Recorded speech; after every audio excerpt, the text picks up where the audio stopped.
Hello everyone, my name is Adam R. Dalhouse, creator, writer, artist, and designer of The Unseen. You have been chosen.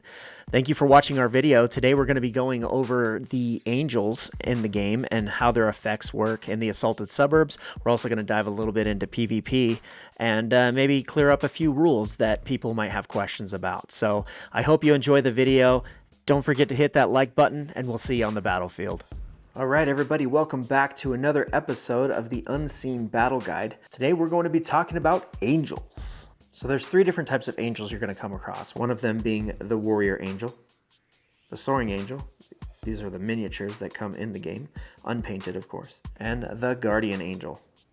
Now I'm going to talk about each individual angel as we progress through the video, but there are some base rules about the angels in the game. So go ahead and grab your Unseen Battle Guide, base rules on defeating the darkness. When you go to page 28, you're going to see a page called Angel Rules. Angels can be called into the fight in one of two ways. One, draw from the Heaven's Armies deck. This can be done by completing certain objectives or turning in 100 LP. You can place the card in your armory to be used at that time during the chosen phase. Each wielder may only carry one angel in their armory at a time. If you get another, you may pass it to another wielder in your zone, or you must play an angel at that moment. This also applies in PvP. I'm just going to go over that a little more in detail. You're going to have a deck of 15 cards called Heaven's Armies cards. Within there, you're going to have various angels that you're going to shuffle, and you'll be able to draw these as you get through the game. When you draw a Heaven's Armies card for whatever reason, let's just say you trade in 100 LP. So whenever you slay a darkness card in the game, you remove it from the board and add it to an LP pool. Now this one is worth 10 LP, 20 LP, these are called light points. You're going to set those off to the side and add those up over time. Now if you reach 100 or over 100, you can take all of your cards, including what is over, and put them at the bottom of the darkness deck. So cast them back into the pit, and you will receive one Heaven's Armies card. Keep in mind, if you have more than 100, you have to turn in all the darkness at one time. This helps with the balancing of the game. You draw the card, you turn it over, and you received the Warrior Angel. You can place that in your armory at that moment. So now let's look at Rule 1, so Zone Effects. If you have a Heaven's Armies card, you can play it as a free action by placing the card in your zone and the angel's model on top. If you successfully prayed for a miracle, place the desired angel's model anywhere on the board. The angel model and card is removed at the end of the current chosen phase. All angels blind the zone they are in. So let's just say Kyle over here is in a bit of a bind and he has a Warrior Angel. At any time during the chosen phase, it does not have to be your turn. If you have this angel's card, you can play it in your zone. The way to do that is you just call out that you're going to play this angel, lay it in the zone with the character model, and then apply all the effects that that angel might do. In the Warrior Angel's case, you're going to remove every single darkness card in that zone, and it's going to go to Kyle's LP. And that's how you play a Heaven's Armies card. Keep in mind, if at some point in the game you receive another one and you already have an angel, let's just say you got the Guardian Angel. You can give it to another wielder in your zone. Well, in Kyle's case, he's with Juniper, so he could pass one of his angel cards off to her. She could keep it in her inventory.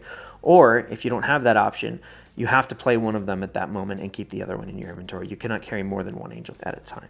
This also applies when playing PvP, but we're going to go into more detail on PvP in a moment. Now, when an angel enters a zone, it's going to have a boost on it. So in the Warrior Angel's case, everyone in that zone has a +2 light boost. So every time you're attacking in that zone, say you're going after a Monarch, you're going to be rolling this die and it will be a +2, so a 5 becomes a 7. And every angel has its own boost. Soaring Angel will boost your guidance, Guardian Angel will boost your faith. Now this applies even if you're shooting in or out of that zone. So let's just say Juniper is out here and she wants to go after the Duke of Sickness. Well, the Warrior Angel's in here. He would have taken this guy out, so he's no longer shrouded in darkness. So now she can take a shot at him, but because he's in a zone with the Warrior Angel, there is a +2 light boost in that zone.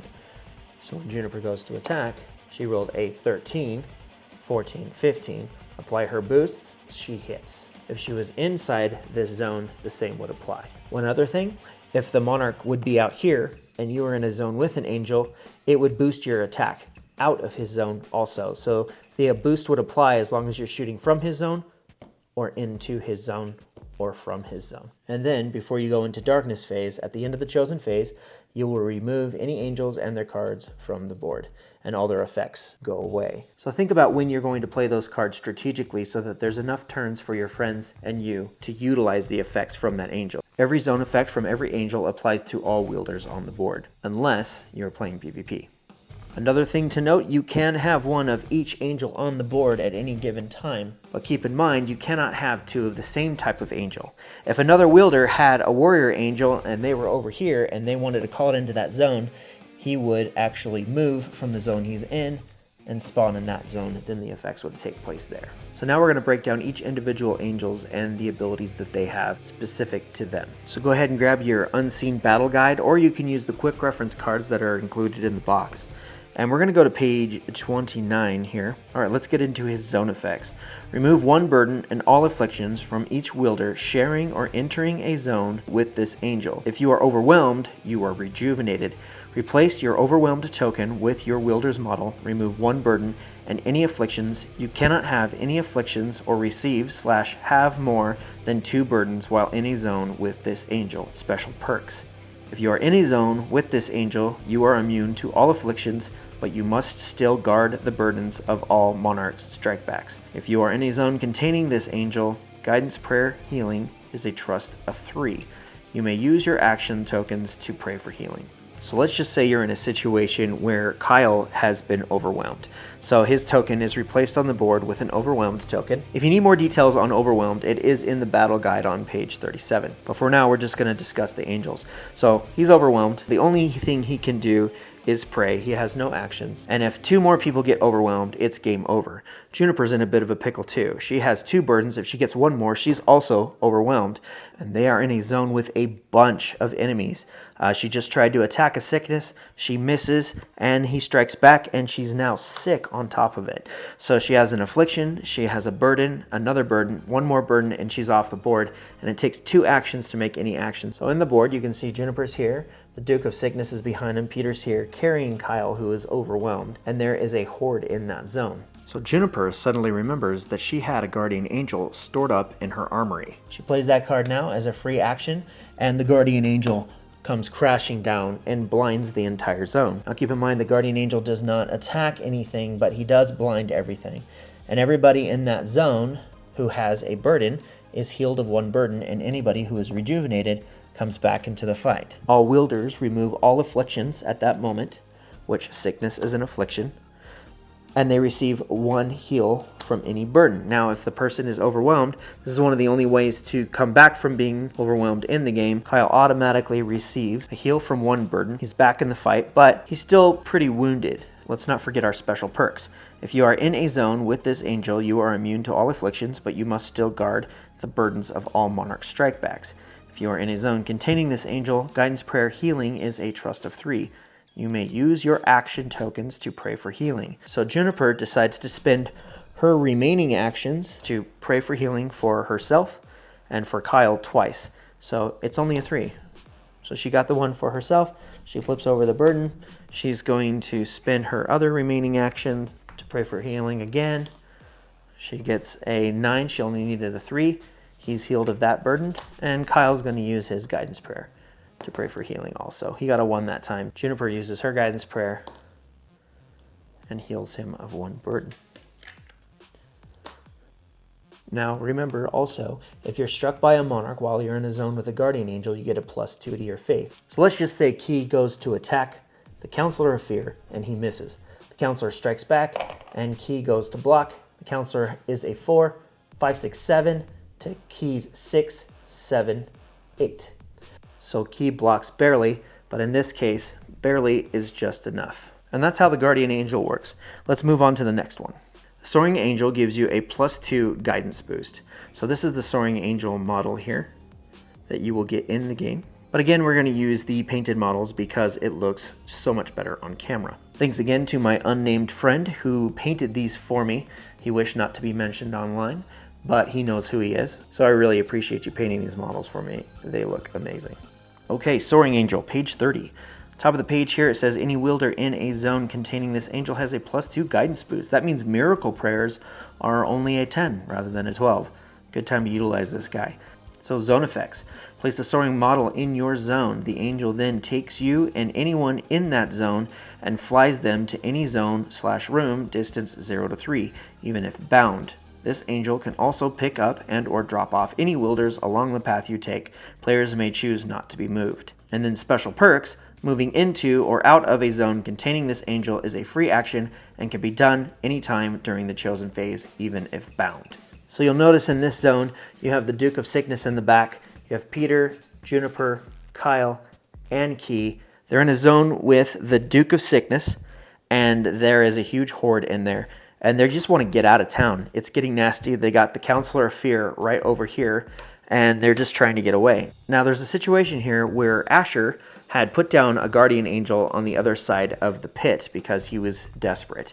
And the team is like, well, we really need to get over there. But if they cross the pit, they're going to get spawn struck. The Counselor of Fear is in there. It's going to get them bound. What are they going to do?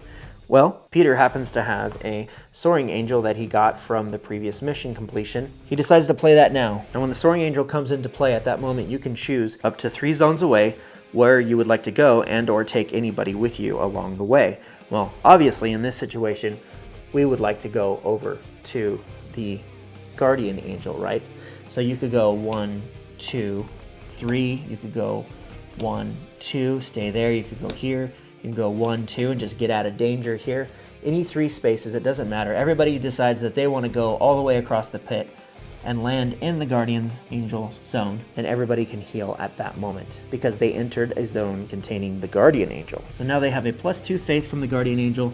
They have a +2 guidance because of the Soaring Angel, and they can freely move in and out of this zone as they like, whenever they like, as long as that Soaring Angel is there. Keep in mind, once the Soaring Angel lands in its desired position, it does not move for the remainder of that chosen phase. But here's another possible strategy that you might want to consider.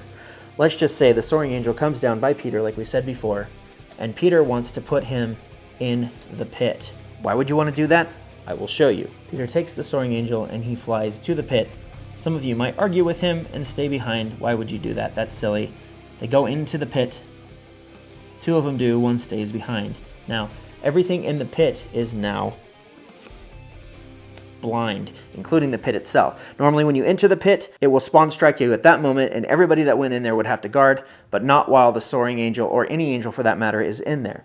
The Counselor of Fear isn't affected by blind. Normally you would be bound by the Counselor of Fear, but because the Soaring Angel is in there, you are no longer bound. On top of the fact that you can move in and out of this zone as many times as you like freely without spending an action. So Peter has 2 burdens. He moves into the Guardian Angel zone and takes a heal. He moves back in, he moves back out, he takes a heal, he comes back in. And now you've healed yourself up with free movements as long as that Soaring Angel's in there. Now, if you all just wanted to heal up and then move out of that zone, you can just move over and call it good, and or even target the Counselor if you have the range to do so.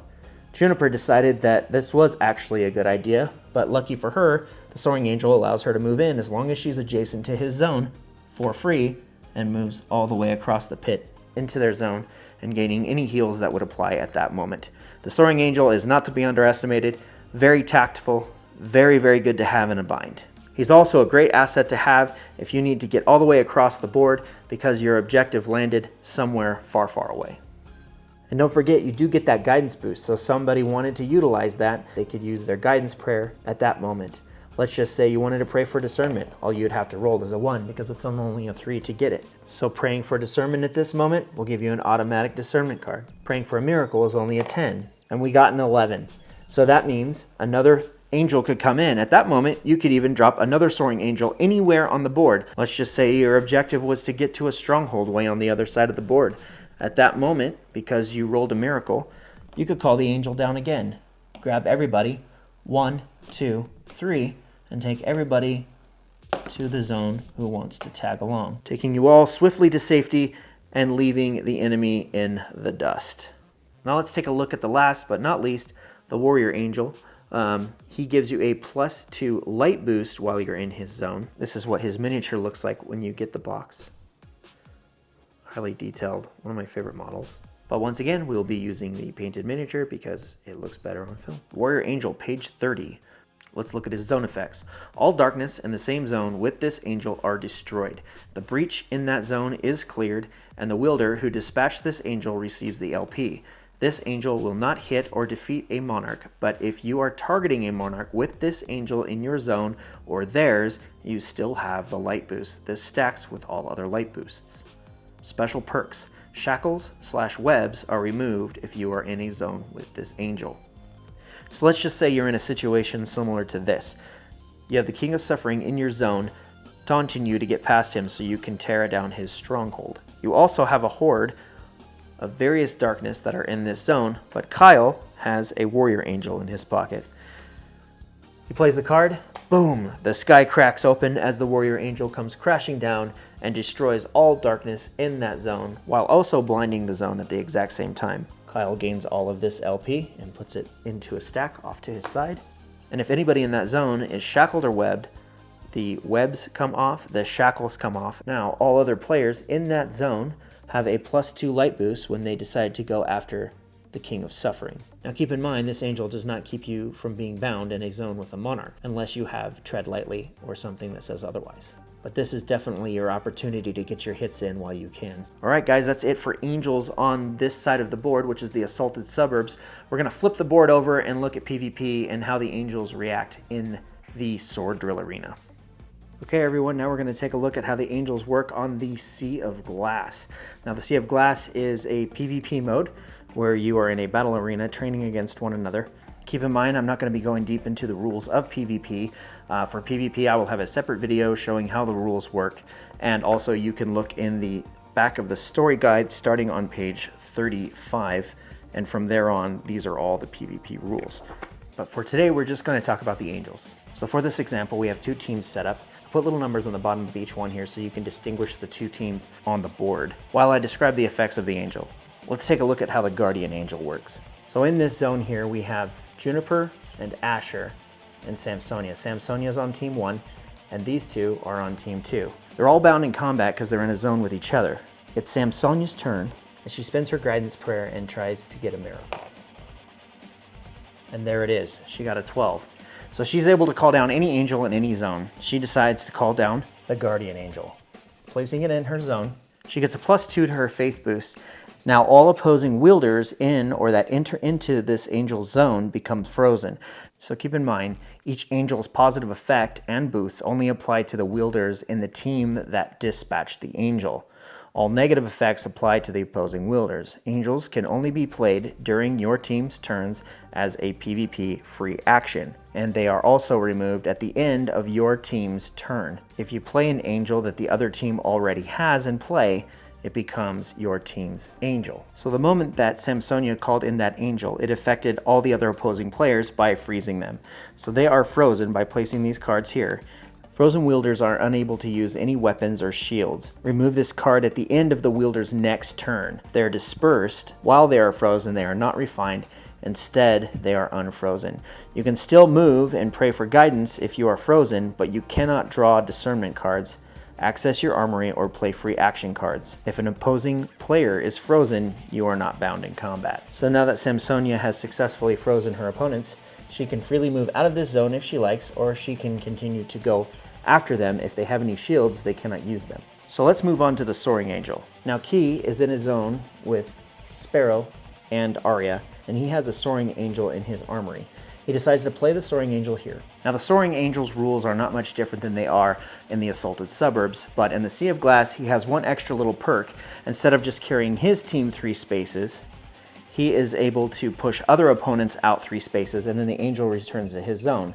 So Key wants to take his opponents, Arya and Sparrow and Samsonia, with the angel going 1, 2, 3, dropping them in the Blue Thunder Chamber, and then he returns back to Key's spot, thereby freeing himself of any other opposing characters in their zones. This was a free action. It took no actions to do this, so he still has his 2 remaining actions since it was the first thing he did, and his guidance prayer. But keep in mind, this angel still belongs to the opposing team, so if Key were to move into here, he would also become frozen. So now let's take a look at the Warrior Angel.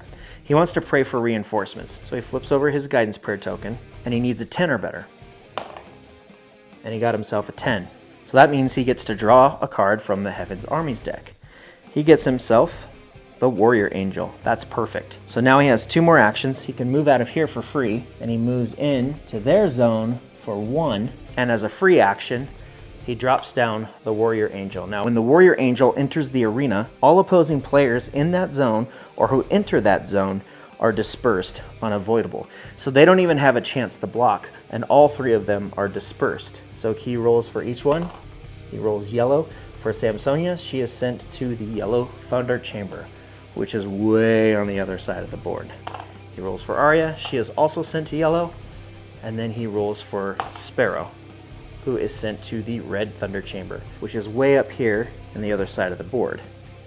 Samsonia gets sent to the Yellow Chamber, and so does Arya. Alright, he has 1 more action left, so he's just going to take the blue page for his team, and that's going to end his turn. And that's how the Warrior Angel works. Well, I hope this video was helpful for you guys.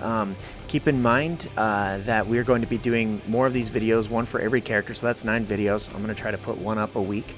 If you guys have any questions or comments, please leave them below. Check us out on theunseenGame.com, and remember, the game is available now, and we're going to be doing some other videos on how to play PvP and some other things. If you like this video, if it was helpful for you, please like, subscribe, post, share. That's it for today, guys. Thank you for watching. We'll see you next time.